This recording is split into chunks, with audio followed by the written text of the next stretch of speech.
Hi, I'm John. I greeted as the autumn sun filtered through the towering oaks, casting dappled shadows across our sprawling family estate. The air buzzed with the lively chatter of relatives, and the warm breeze carried the mouth-watering aroma of roasting meat and freshly baked pie. It was the day of our annual family reunion. Beside me stood my wife, Anna, radiant and heavily pregnant, mingling gracefully with the crowd as we welcomed cousins, uncles, and aunts arriving in waves. Honey, isn't it wonderful to have everyone here? Anna squeezed my hand, her eyes scanning the crowd. It is. I replied with a smile, but stick close.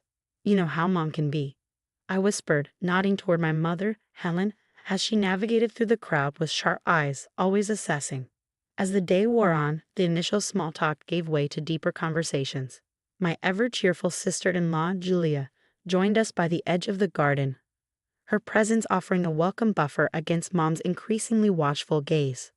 So John, that new case you're working on sounds intense, huh? Julia's attempt to steer the conversation elsewhere was transparent but appreciated. Yeah, it's complex, I replied with a laugh, but nothing compared to managing family dynamics. As my gaze drifted back to Mom, standing with a group of my aunts, her sharp eyes occasionally flickered in our direction. Anna noticed too, her expression tightening. I wish she'd just come out and say what's on her mind, Anna muttered. This silent judgment is exhausting. She thinks she knows what's best, I sighed, though the truth weighed heavy on me. The sun began to sink lower as everyone gathered around the long table set up on the lawn for dinner. The clinking of silverware mixed with the murmur of conversation, and glasses were raised in toasts. It was picturesque, almost perfect, until Mom sat directly across from us. John, I hope you've been making time for Anna, despite your busy schedule, Helen remarked, her voice carrying an edge that caused a few nearby relatives to pause mid-bite. Mom, Anna's doing great, I assured her, placing my hand over Anna's. Yes, Helen, I'm quite capable of taking care of myself. But thank you for your concern, Anna responded, her tone polite yet firm. Helen's lips tightened, her fork hovering in midair. Well, with the baby coming, you can't be too careful. I was just reading an article the other day about how important it is for expectant mothers to avoid stress. Really, Helen, I'm fine, Anna replied, her voice calm but resolute. John's been wonderful, and Julia has been such a great help. Julia, catching the cue, chimed in with a bright smile. Absolutely, and wait until you see the nursery we've been setting up. John, why don't you show your mom the photos? As dinner wore on, Helen's comments grew more pointed, veiled criticisms aimed at Anna's diet and her decision to continue working late into her pregnancy. The tension at the table thickened, with relatives exchanging uncomfortable glances. Finally, I stood, raising my glass. I'd like to propose a toast to family, both by blood and by bond. May we always support and uplift each other, no matter what.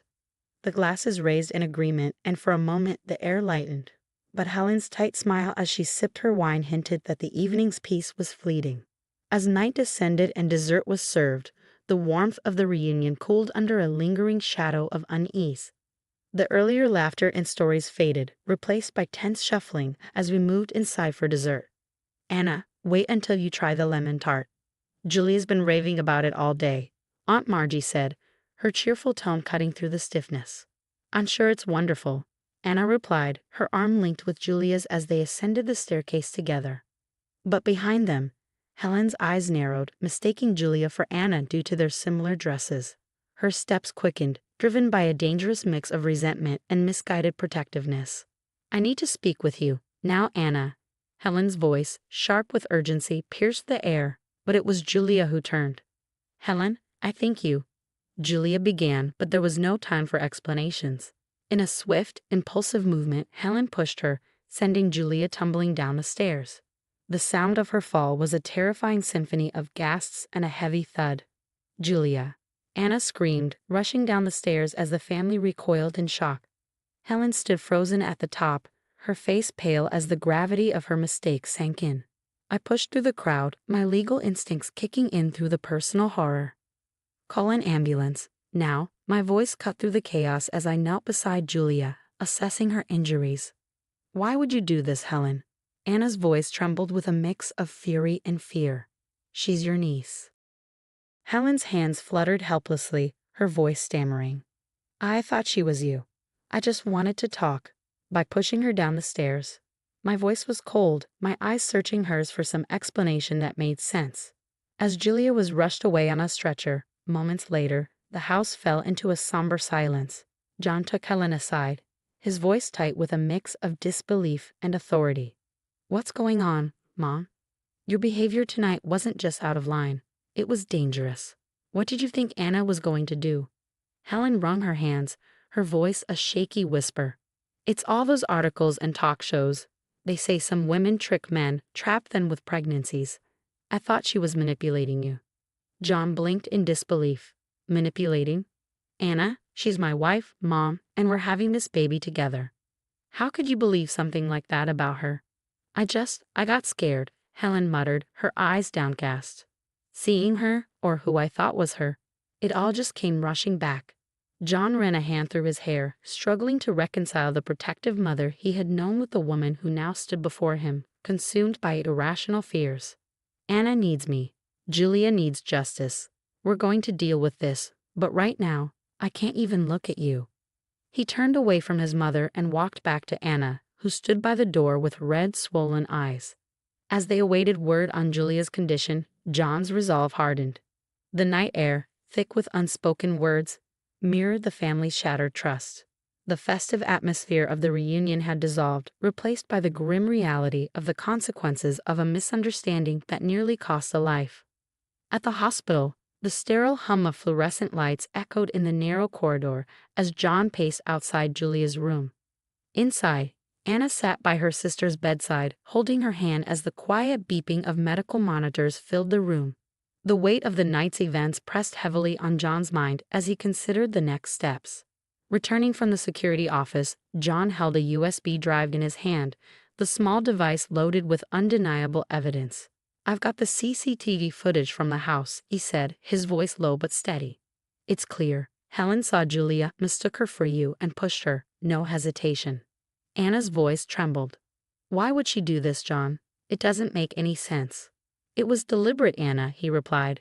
She really thought she was pushing you. It's twisted, but it's right there, in black and white. Just then, Dr. Simmons entered the room, his expression serious. Julia is stable, but she has a concussion and a broken leg. She's going to have a long recovery. John nodded, his voice calm but firm. Thank you, doctor. Can we have a moment? The doctor exited the room quietly, leaving them alone. John turned to Anna. There's something you need to see. It's not easy, but I think you should know how far this went. Together, they watched the footage on John's laptop, the grainy black and white images revealing the horrifying truth of Julia's fall. Anna gasped, her hand flying to her mouth as tears welled up in her eyes. Oh God, John, she really thought she was pushing me. John took her hand, his voice steady but filled with conviction. I've been thinking, we can't let this go. Julia deserves justice, and we need to protect you and our baby. Anna looked up at him, her voice shaking. What are you saying? I'm saying that my mother needs to face the consequences. I'm going to press charges. But she's your mother, John. Can we really go through with this? John's gaze was firm. If we don't, then what? She nearly killed Julia. What if next time it's you, or our child? Anna nodded slowly, her own resolve strengthening. You're right, it's just hard. I know, John said softly, squeezing her hand.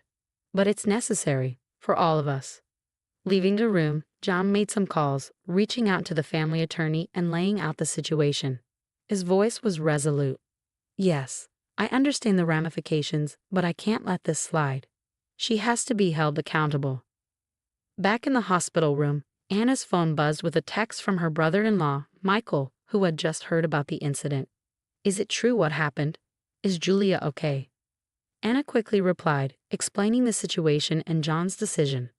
Michael's response was immediate. You have our full support. This is unimaginable, but it's necessary. John returned to the room, placing a reassuring hand on Anna's shoulder. The lawyer is on board, he said quietly, his voice firm but comforting. In the days that followed, preparations began to move forward with legal proceedings. We'll start as soon as Julia is able to give her statement, John said to Anna. The next few days blurred with legal discussions and tense family meetings. Relatives divided, some in disbelief at Helen's actions, while others condemned her outright. John found himself distanced from many people he had once been close to, the rifts caused by his stance seeming too deep to ever fully heal. One evening, as John and Anna sat quietly in the hospital cafeteria, Anna reached for his hand. "No matter what happens, we're in this together, right?" "Right. Together," John replied, his voice steady, his grip firm. As they returned to Julia's room, John glanced between his wife and his sister-in-law. He steeled himself for the fight ahead. The truth was unraveling, exposing the cracks in a family that had once seemed unbreakable. The courtroom was tense, the only sounds being the shuffle of papers and the occasional murmur. Helen sat stiffly beside her lawyer, her gaze fixed straight ahead. Across the room, John stood with Anna, bracing himself to watch his mother face justice. The judge entered the room, and a reverent hush fell over the crowd. "This court is now in session," his voice boomed, echoing through the chambers. The prosecutor stood, her voice clear and resolute. "Ladies and gentlemen of the jury, we are here to address a grave act of violence, one that could have ended in tragedy. We will show that Helen acted not out of confusion, but out of malice, endangering the life of her niece, Julia, whom she believed to be her daughter-in-law, Anna." Helen's lawyer rose in response, his tone calm and measured. "We acknowledge the severity of the situation. However, we argue that this was a misunderstanding fueled by concern, not an intent to harm." As the trial unfolded, witnesses recounted the events of that fateful night. Anna took the stand, her voice steady but tinged with emotion. "I never imagined we would end up here, facing such a heartbreaking family rift. Julia was mistaken for me, and it wasn't an accident. It was intentional." Then came the pivotal moment, the presentation of the CCTV footage. The prosecutor played the video, the images stark and undeniable. The footage showed Helen pushing Julia, and a collective gasp rippled through the courtroom. John watched the screen, torn between his roles as son and attorney, each frame of the video feeling like a personal blow. When John was called to testify, he spoke of his mother's growing resentment and paranoia. "It pains me deeply, but I must stand for what is just. My mother's actions were deliberate and dangerous." In her defense, Helen finally spoke, her voice trembling. "I thought I was protecting my son. I believed there was a threat to his future, to our family's honor. I'm sorry, truly sorry, but it was a mistake." The jury didn't deliberate long. The evidence was overwhelming.